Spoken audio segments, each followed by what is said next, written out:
Olha, agora, hoje, nesta aula de hoje, pode entrar, pode sentar, eu espero.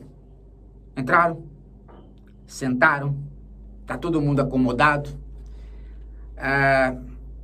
A Duda tá sentada? Tá sentada, Duda? Então, para de conversar, né, Duda? Você tá aí cutucando a colega. Então, vamos lá, gente. Olha só. A aula de hoje é um avanço na obra de Platão, grande filósofo, o maior filósofo de todos os filósofos, o criador da filosofia como nós a conhecemos hoje, e o seu personagem, Sócrates. Sócrates nunca escreveu nada, nós conhecemos dele aquilo que Platão escreveu e outros. Aristóteles também escreveu. Aristófanes, que era comediante, também escreveu. Outros escreveram, mas se perdeu. Não importa o Sócrates real ou o Sócrates não real, isso não importa. O que importa é nós olharmos para Sócrates como personagem de Platão, que tem muita coisa que pode ter acontecido mesmo e tem muita coisa que é da imaginação criadora de Platão, que criou esta literatura, esse tipo de literatura chamada filosofia. Mas por que nós vamos entrar na obra A República, ou pelo menos dar um início nela? Por que nós vamos falar deste livro, ou desta obra com vários livros, A República de Platão? Por uma razão simples, gente. Quando nós começamos lá na primeira aula, nós falamos que a política é uma maneira de organizar a polis, a cidade, ou o Estado. Nós falamos que esta maneira de organizar tem um objetivo, que é a harmonia da cidade, ou seja, a cidade tem que ser justa, a justiça tem que imperar na cidade. E nós falamos também que o mito de Protágoras, o sofista Protágoras, fez uma apologia da democracia. Mas para a democracia funcionar, é preciso que os homens tivessem duas qualidades, pelo menos. Eles fossem justos e eles tivessem vergonha. Mas Platão não estava nada convencido, e nem nós, que os homens sejam todos eles justos em igual condição. Muito menos que os homens sejam vergonhosos, tenham pudor em igual condição, ou em igual tamanho, em igual quantidade de pudor. Uns são vergonhosos, outros são desavergonhados. Uns são justos, outros são injustos e não têm vergonha de serem injustos. De modo que, como é que fica a democracia? Como é que fica a conversação? Se é preciso que os homens sejam justos e tenham pudor. Platão, quando escreveu este livro, Protágoras, cujo nome é o nome do próprio sofista, chamado Protágoras, ele contou este mito exatamente para mostrar que não dava certo, que a democracia não funcionava. Ela não funcionava não só porque no mito de Protágoras está embutido a ideia de que os homens precisam ter estas virtudes que eles não têm, mas ela não funcionava também na própria prática. Platão foi alguém que passou por muitos conflitos políticos e alguns deles atingiram sua própria família. E não só isso. Sócrates foi denunciado por corromper a juventude. Sócrates foi denunciado por não acreditar nos deuses da cidade. Sócrates foi denunciado por acreditar ou introduzir novos deuses. E Sócrates se enfrentou a um julgamento público de 500 votantes. E ele perdeu, ele se defendeu e perdeu. E ele foi condenado à morte, ele foi condenado a tomar um veneno chamado cicuta. Bem, isso abalou Platão. Abalou muito Platão. Mas mais do que isso, Sócrates pairou na vida de Platão como um personagem que ele devia um dia resgatar. E ele resgatou. Muitos anos depois da morte de Sócrates, ele começou a escrever. Ele fundou uma grande escola chamada Academia, comprou um terreno, ali ele fundou uma escola. E quando ele escreveu a República, ele a escreveu em duas partes. Primeiro ele escreveu o livro 1, livro 2, depois de muito tempo ele voltou e aí ele escreveu até o final. Nós vamos falar aqui do livro 1 e do livro 2. Porque é neste ponto que aparece a discussão de Platão sobre um dos elementos essenciais que aparece no mito de Protágoras. Um dos elementos essenciais aos homens para que os homens possam participar da conversação, da democracia e da organização da cidade, que é a justiça. O problema todo de Sócrates e de Platão é que há uma questão anterior a esta que Protágoras colocou. Porque a maneira como Protágoras colocou é o seguinte: Zeus falou para Apolo levar 2 dotes aos homens para que os homens pudessem conviver: justiça e pudor. Ok. Mas o problema de Platão é anterior do ponto de vista lógico, porque Platão está pensando na seguinte coisa: o que é que nós entendemos, afinal de contas, por justiça? Esse é o problema. Antes de saber quem é justo e quem não é justo, nós precisamos ter uma noção clara do que nós chamamos de justiça. Como é que chama uma pessoa de injusta se a gente não sabe o que é a justiça? Eu preciso saber o que é a justiça para poder chamar alguém de justo ou de injusto. E este é o problema da República. Todo livro A República tem um eixo condutor: responder o que é a justiça. Porque se nós respondermos o que é a justiça, nós vamos poder dizer que, de fato, a democracia não funciona porque falta justiça, porque os homens não conseguem ser justos, mas também nós vamos ter condições de dizer: aqui está a justiça. E para fazer uma cidade justa, a cidade tem que espelhar isto daqui, que é a justiça. Mas se nós não soubermos o que é a justiça, como construir uma cidade justa? E como fazer com que os homens sejam justos na cidade justa, mantendo-a justa, se eles não sabem o que é justiça? Então nós temos que investigar primeiro o que é a justiça. Vejam que este é o grande problema da política. O problema da política não é a democracia e a não democracia. O problema da política para os gregos, no nascedouro, é a justiça. É a maneira como se pode organizar uma cidade onde ninguém se sinta injustiçado. Se eu estou aqui na minha cidade e eu me sinto injustiçado, eu não vou conseguir colaborar com as leis da cidade.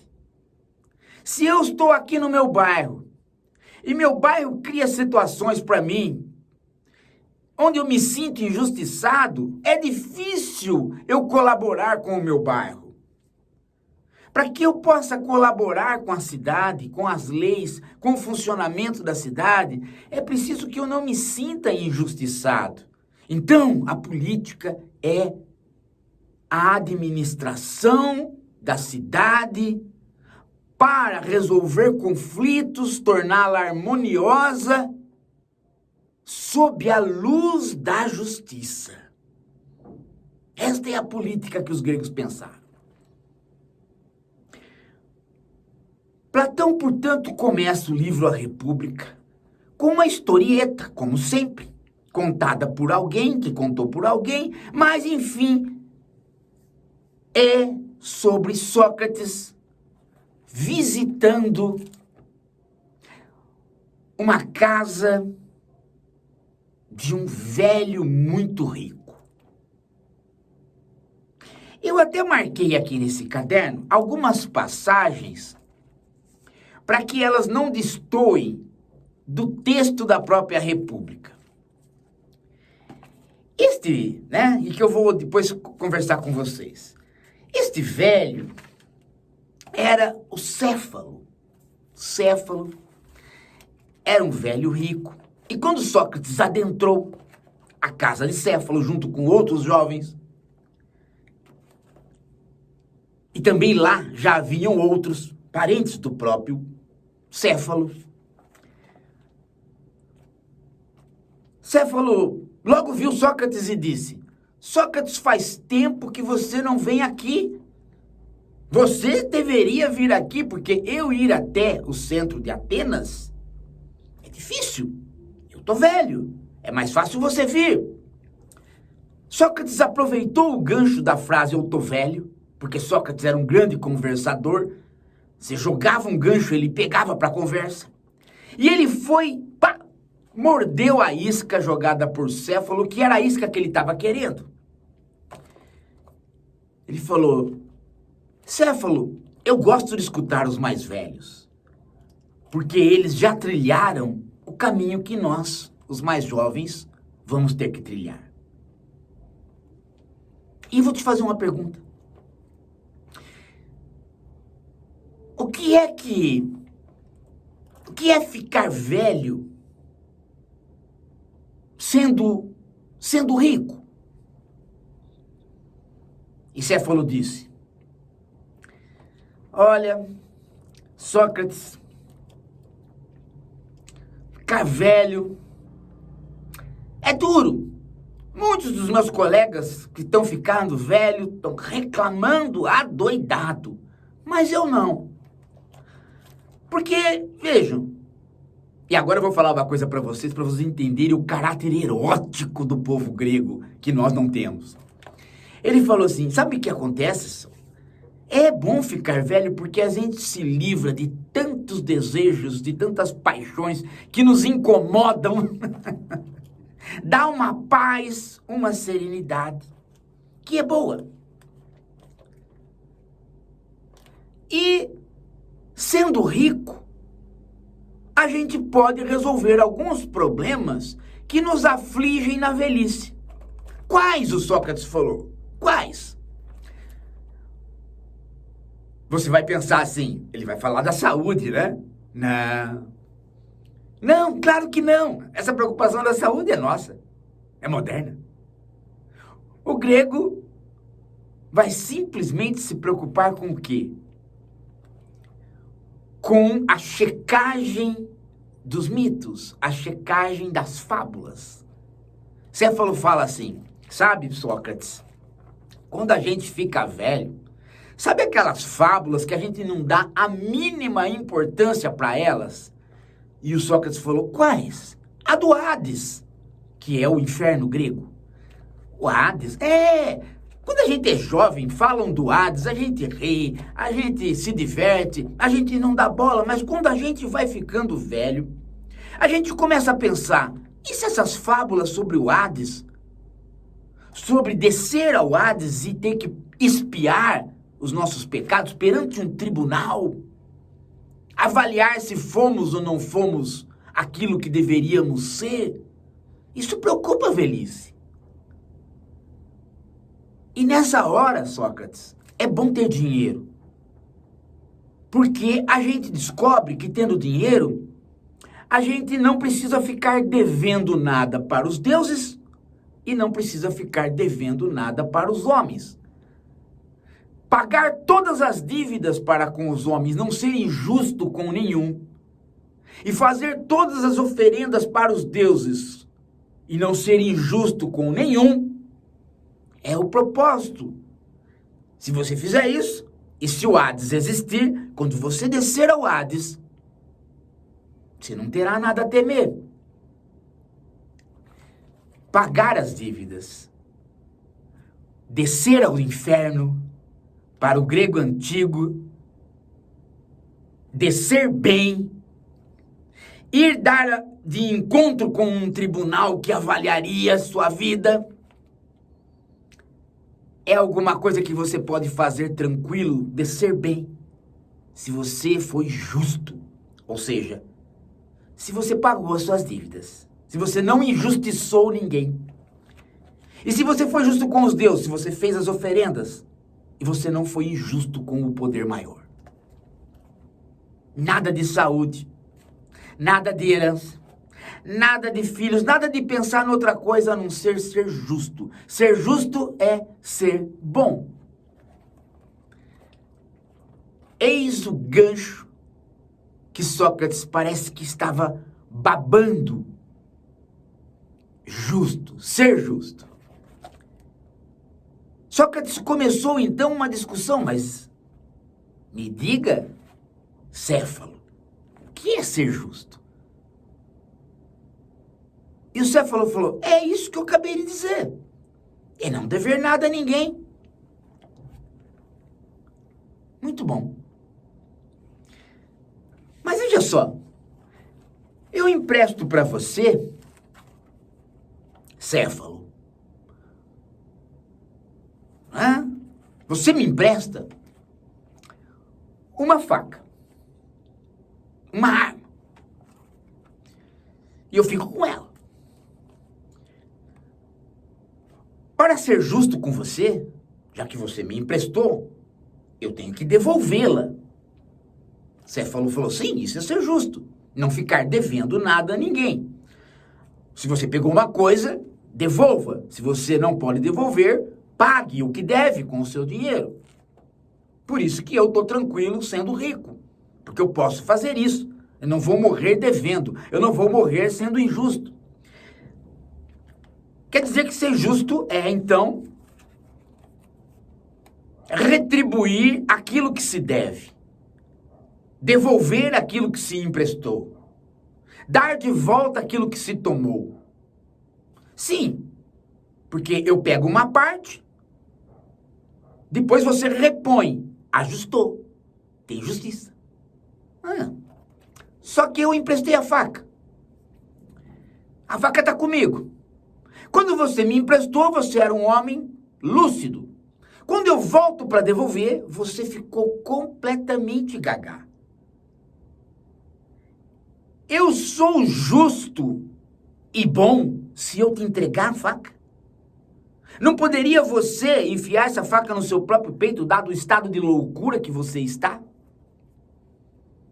Não seria interessante eu não devolver? Você falou assim,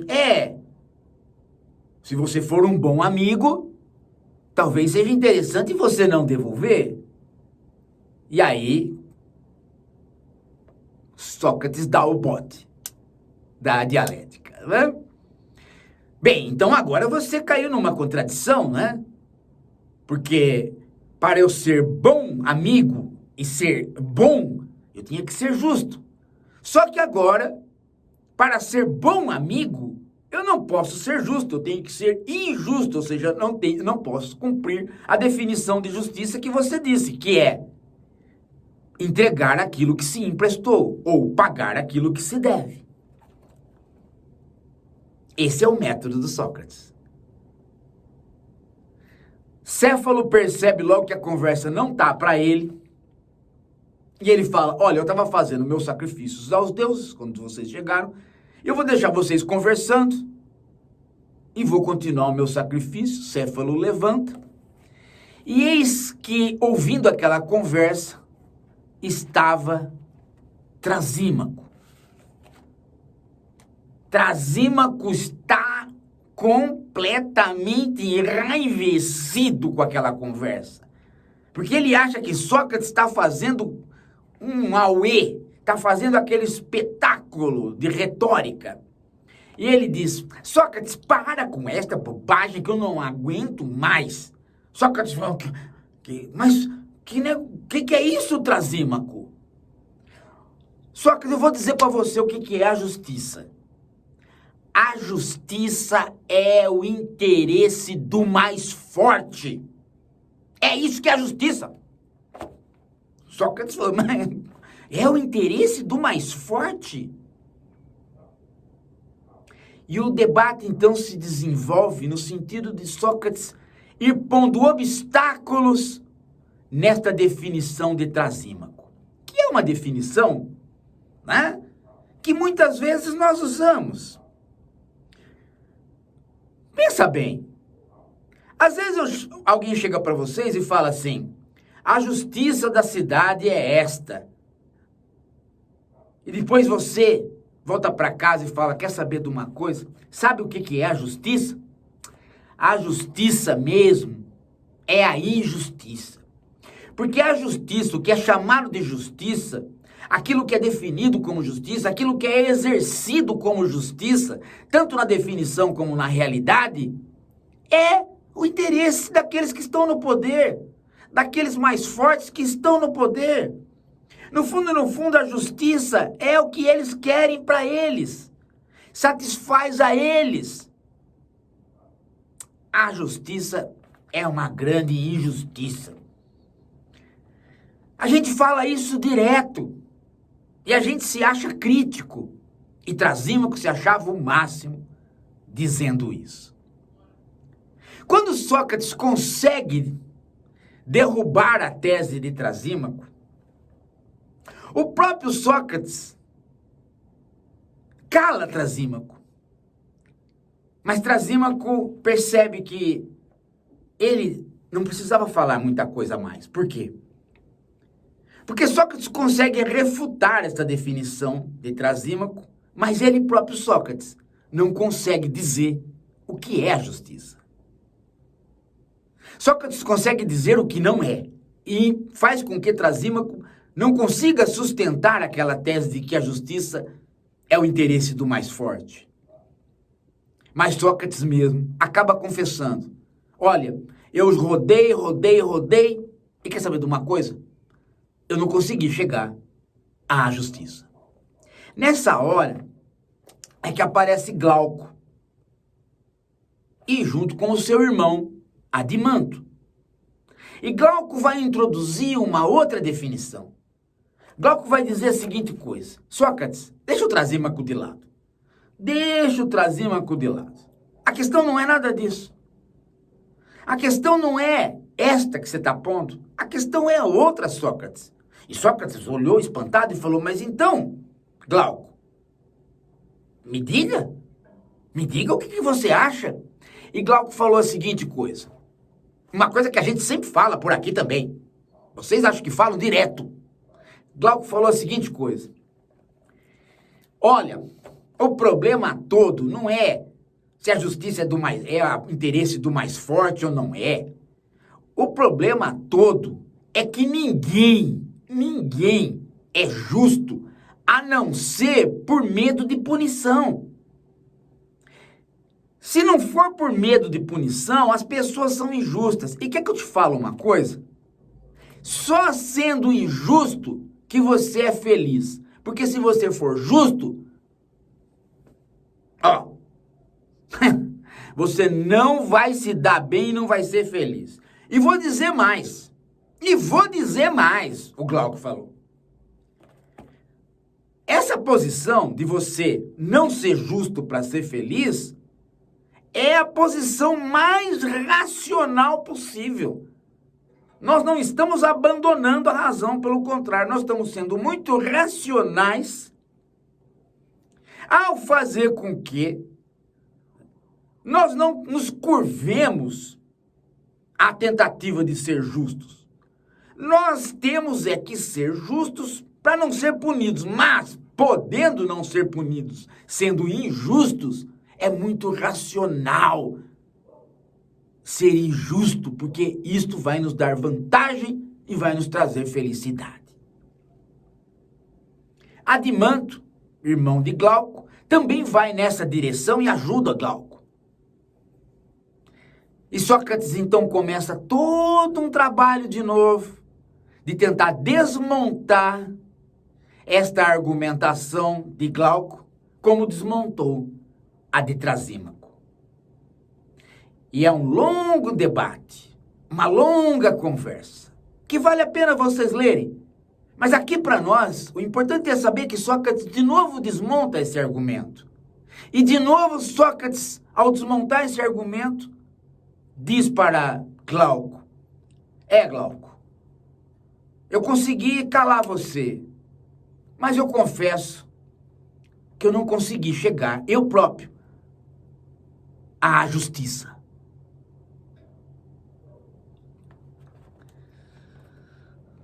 Platão para de escrever aí. Fecha o seu livro, o seu caderno, o seu papiro, sei lá o quê.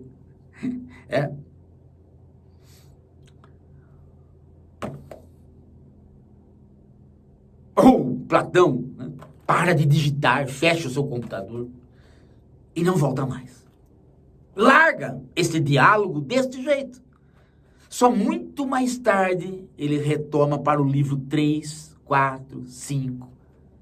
E só então ele vai construir uma visão de homem, uma visão de educação, uma visão da cidade, uma visão de alma, para montar o que ele entende por cidade justa.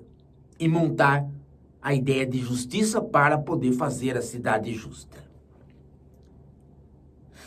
Só então Platão vai compor o seu tratado de política. O primeiro grande tratado de política, a República, e também a primeira grande utopia. Sabe, gente, este é o assunto da próxima aula. Este é o assunto da quarta aula. Gostaram? Ninguém assine para o outro a chamada. Eu vi que a Duda ficou aí sentadinha, né? Mas eu vi também que um cutucou o outro em lugares onde não se deve cutucar. Não vou dar meio ponto a menos para ninguém na média por isso. Olha, agora há pouco, o inspetor de aluno, deixa eu ver se ele está aqui. Oi? Oi, Vai ter seminário amanhã? vai com o Guilherme. Olha lá, o inspetor de aluno da escola disse que amanhã, quarta-feira, às 21 horas, tem o Guilherme, da Unicamp, e que foi assessor do Haddad no programa de 2018. Obrigado, viu? Nada. Essa escola aqui é fantástica, né? O inspetor sempre aqui na porta, sempre muito solícito. É isso. A tarefa é essa. Você lê o primeiro e o segundo livros da República. Tem na internet, é só pegar. Você vai achar que é um diálogo mais complexo, mas você vai acabar gostando. Até a quarta aula.